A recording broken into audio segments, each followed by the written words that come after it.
Chronicles of Christ, the trial. I have to change my tone before we start, and I want you to notice me doing it.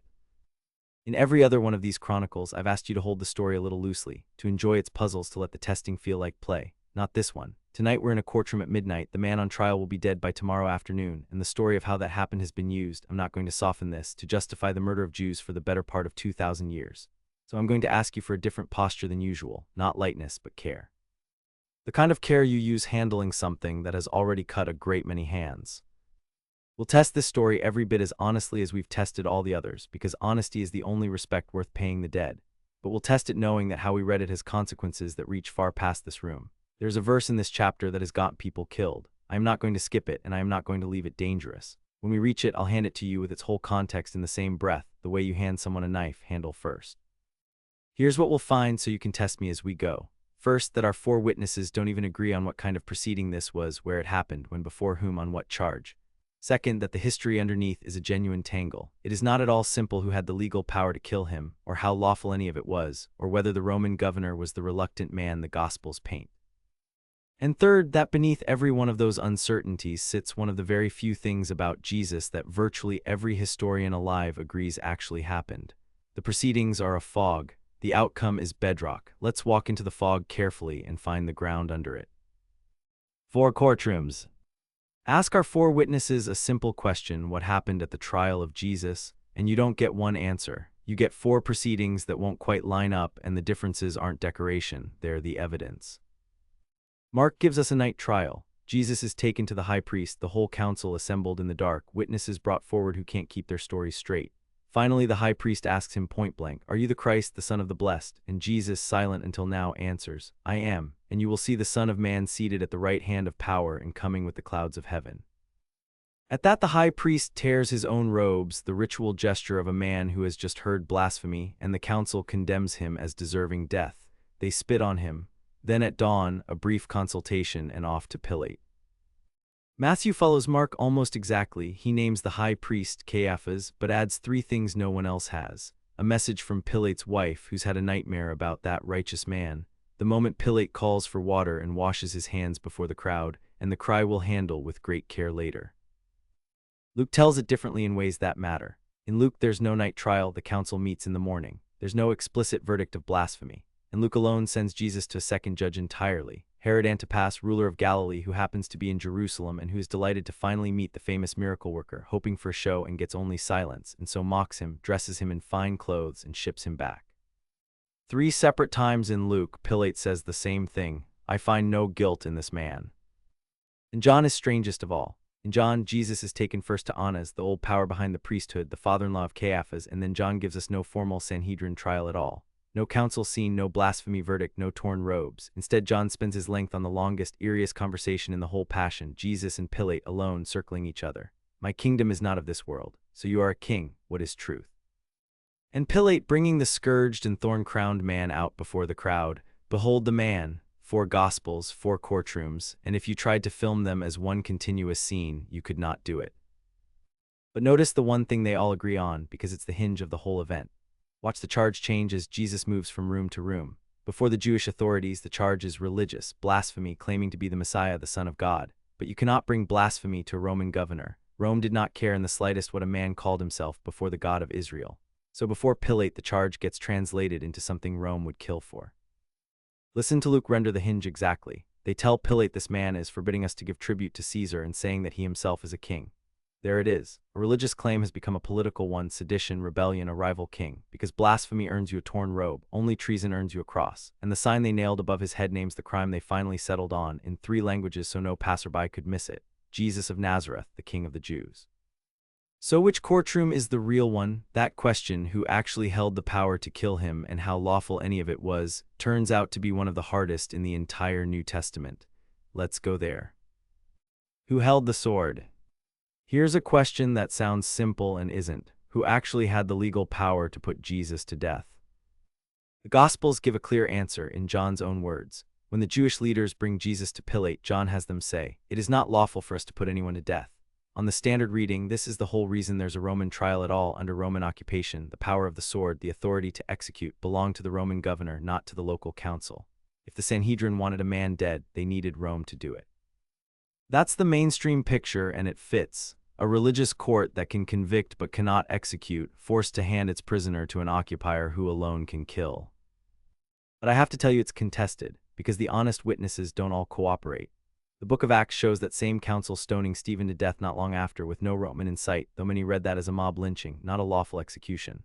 The historian Josephus records a later high priest convening the council and having James, the brother of Jesus, stoned, but that high priest was removed from office for doing it, which suggests everyone understood he'd overstepped. And there was a famous inscription in the temple itself threatening death to any Gentile who trespassed the inner courts. So the picture is genuinely murky. Rome held the sword mostly, but the edges blur, and scholars still argue about exactly how much capital power the council kept. I can't hand you certainty here. I can only hand you the murk honestly. Now there's a second question, sharper still, and it's the one people love to raise. Wasn't the whole trial illegal? And here I have to teach you something about how history actually gets done, because the answer is a trap that a great many well-meaning preachers walk straight into. It's absolutely true that there's a body of Jewish law spelling out how a capital trial must be run, held in daytime, not at night. A guilty verdict not reached the same day but held over to the next. No such trials on the eve of a festival. And it's absolutely true that Mark's night trial, racing to a death sentence in the dark on the eve of Passover, appears to break every single one of those rules. So, case closed, a railroaded, illegal trial. Not so fast, and here's why, because you've met this exact problem before in this series. Those detailed rules come from the Mishnah, the great written code of Jewish law, and the Mishnah was compiled around the year 200, nearly 2 centuries after the trial it's being used to judge. It's the very same trap we hit with the Passover meal, measuring a scene from the year 30 against a rule book written in the year 200. Maybe those rules already applied and the trial broke them. Maybe they didn't yet exist or didn't bind the aristocratic, Rome-appointed priesthood that actually ran that council. We genuinely don't know. So when someone tells you with great confidence the trial of Jesus was illegal, the honest answer is, by rules we can only prove existed 170 years later. That's not nothing, but it isn't the slam dunk it's usually made out to be. Test everything, including the accusations you'd like to be true. And then there's Pilate himself, who deserves a hard look, because the Gospels and the historians describe 2 very different men. In the Gospels, Pilate is reluctant, troubled, almost sympathetic. He tries to release Jesus. He washes his hands. His own wife warns him off. But the Pilate we meet in the historical sources, in Josephus and the Jewish writer Philo, is nobody's hand-wringing bureaucrat. That Pilate provoked riots by marching military standards into Jerusalem, raided the temple treasury to fund an aqueduct, and then had his soldiers club the protesters to death in the streets. One contemporary charged him with corruption, cruelty, and a long train of executions with no trial at all. This is not a man who agonized over one more crucifixion at Passover. Pilate crucified people the way other men signed forms. So why do the Gospels give us the gentle Pilate? The widely held scholarly answer is sobering and worth saying plainly. As the young church tried to survive inside the Roman Empire, an empire that had just crushed a Jewish revolt, its accounts increasingly eased the blame off Rome, off the governor who held the actual power, and onto the Jewish authorities. The reluctant Pilate is in part a Pilate the church needed. And that shift, blame sliding from the man who held the sword toward the people who did not, is the seed of everything dark this story would later be made to do. But before we get there, let me anchor you on the ground under all this fog, because it matters. Strip away every uncertainty about the proceedings, and one fact stands untouched, attested not just by all 4 Gospels but by the Roman historian Tacitus, who had no love for Christians and wrote that Christus suffered the extreme penalty during the reign of Tiberius at the hands of one of our procurators, Pontius Pilatus, confirmed by a stone dug out of the sand at Caesarea in 1961, carrying Pilate's actual name and title. That Jesus of Nazareth was crucified under Pontius Pilate is, along with his baptism, one of the 2 facts about his life that virtually every historian alive, believer, skeptic, and everything between accepts as simply certain: the courtroom. The cross at the end of it is solid rock. The most dangerous verse. Now we come to it, and I'm going to slow all the way down, because this is the sentence I warned you about at the door, the one that has cut a great many hands. In Matthew's account, and only Matthew's, not Mark, not Luke, not John, when Pilate washes his hands and declares himself innocent of this man's blood, the crowd answers, "His blood be on us and on our children." 7 words. And I have to tell you the plain, terrible history of them first before anything else, because you deserve the truth of what these 7 words were made to do. For nearly 2,000 years, Christians took that sentence to mean that the Jewish people, all of them, forever, generation upon generation, had called down a hereditary curse on themselves, had confessed to killing God, and therefore deserved whatever punishment Christians cared to inflict. This verse is the taproot of the lie called deicide. It fed the blood libel, the monstrous medieval slander that Jews murdered Christian children, which began in England in the 1140s and spread across Europe, leaving massacres in its wake. It ran through the Passion plays. The most famous of them, at Oberammergau, was praised by Adolf Hitler in 1934 and mined for Nazi propaganda, and did not remove that very line until reforms within living memory. I will not abstract this. Real people were beaten and burned and driven from their homes and marched to their deaths in part because of how Christians read 7 words in Matthew. That is not the verse's fault. It is the reader's fault, but it is the truth, and a teacher who skips it is a coward. So now, having told you the worst of it first, let me put the knife in your handle first, because when you actually test this verse, honestly, every prop under the murderous reading falls away. Begin with the plainest fact: it's in one gospel. 1. If the eternal guilt of a whole people hung on this cry, you'd expect all 4 witnesses to record it. Only Matthew does, which already tells you it functioned differently than the curse readers claimed. Then look at the language, because this is the heart of it. His blood be on us is not a unique, unprecedented, self-damning incantation. It's a standard Hebrew legal formula, ordinary courtroom language for accepting responsibility, used all over the Old Testament. When Joshua's spies make their deal with Rahab, if you break it, your blood be on your own head. When David condemns a killer, your blood be on your own head. It's the ancient equivalent of on my own liability. And here's the parallel that ought to end the argument for good. The prophet Jeremiah, centuries earlier, stood on trial for his life before the leaders of Jerusalem, a prophet facing a capital charge before the authorities of his own people, the exact situation Jesus is in, and Jeremiah said to his judges, "If you put me to death, you bring innocent blood upon yourselves and upon this city." The very words, the very legal idiom. Except in Jeremiah's mouth, it's a warning to the judges, not a curse the crowd calls down on its own head. Matthew, who knew his scriptures cold, was reaching for the oldest courtroom language in Israel, not inventing an eternal anathema. And one more thing, the thing that makes the murderous reading not just wrong but backwards. Matthew was himself a Jew, writing for a community of Jews. His is the most Jewish of the 4 Gospels, steeped in Torah, arguing with other Jews the way family argues, fiercely from the inside. To turn his intra-Jewish argument into a Gentile weapon against the whole Jewish people is to get the verse exactly, precisely wrong. Modern scholars read us and our children not as all Jews for all time, but most plausibly as the specific generation of Jerusalem that would live to see the city fall in the year 70, a lament about a coming catastrophe, not a curse on a race. And the Church, to its lasting credit, has finally said so officially. In 1965, the Second Vatican Council declared, in words I'll read you exactly, "What happened in his passion cannot be charged against all the Jews without distinction then alive, nor against the Jews of today." And the Church decries hatred, persecutions, displays of anti-Semitism directed against Jews at any time and by anyone. I'll add, in the honest spirit of this house, that even that great correction was a hard-fought compromise. The final draft dropped the explicit word deicide it had once contained and softened condemns to decries, to the disappointment of some who wanted it stronger. It was imperfect. It was also one of the most important sentences the Church spoke in the entire 20th century, and it was overdue by 19 of them. There's a last irony here you shouldn't miss, and it turns the whole scene inside out. Pilate washing his hands, that gesture Matthew alone records, is not a Roman rite. It's a Jewish one, straight out of Deuteronomy, where the elders of a town wash their hands over an unsolved killing and declare, "Our hands did not shed this blood." So Matthew has staged something extraordinary. The one man in that room with the actual legal authority to stop the execution, the Roman governor who will in fact order it, performing an ancient Israelite ritual to scrub his own guilt away, and fooling no one, least of all Matthew. If you're hunting in this scene for who bears the responsibility, Matthew has left you a very pointed clue, and it's standing at the basin with wet hands and a sword on its hip. The Son of the Father and the governor who became a saint.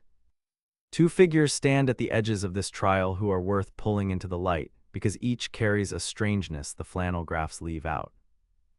The first is Barabbas. You know the scene. Pilate, hunting for a way to release Jesus, invokes a custom of freeing one prisoner at the feast and offers the crowd a choice: Jesus or a man named Barabbas, described as a rebel who'd committed murder in an insurrection. The crowd chooses Barabbas. Now, 2 honest things about this. The first is a real historical puzzle. That release a prisoner at the festival custom is recorded in no source anywhere outside the Gospels, no Roman law, no Jewish record, which makes historians genuinely uneasy about it. Flag it, hold it lightly. But the second thing is the one that will stay with you. Barabbas is not really a name, it's a description. Barabba, it means son of the Father. And here's the detail that stops your breath. In a number of manuscripts of Matthew, and in a reading the scholar Origen already knew in the 3rd century, the man's full name is given as Jesus Barabbas. Jesus, son of the Father. So the choice Pilate put to the crowd on this reading was between two men who shared the name Jesus, one Jesus Barabbas, Jesus, son of the Father, killer, and one Jesus of Nazareth, who claimed to be the son of the Father and had killed no one. The crowd was asked to choose which Jesus, which son of the Father, they wanted, and they chose the wrong one. It's so pointed that some scholars doubt anyone would have dared invent it. Origen himself was so troubled by a murderer sharing the Lord's name that he insisted the reading had to be an error, though others suspect it's the original, and that later scribes quietly deleted Jesus from the villain's name out of sheer reverence. Either way, buried in a manuscript variant is one of the most haunting ironies in the whole Passion. The second figure is Pilate himself, and what history did with him afterward is one of the strangest afterlives any villain ever had. On one hand, an old Christian tradition, reported even by the historian Eusebius, though only as rumor, held that Pilate came to a bad end, deposed and driven to suicide. But on the other hand, and this genuinely surprises people, there are churches that made Pontius Pilate a saint. The Coptic Orthodox Church of Egypt and the Ethiopian Orthodox Church venerate Pilate as a saint and martyr, on the belief that he later converted and died for the faith. His wife, the one with the nightmare, is honored as a saint across the Eastern churches too. Sit with that. The man who signed the death warrant of Christ is, in the churches of Egypt and Ethiopia, wearing a halo.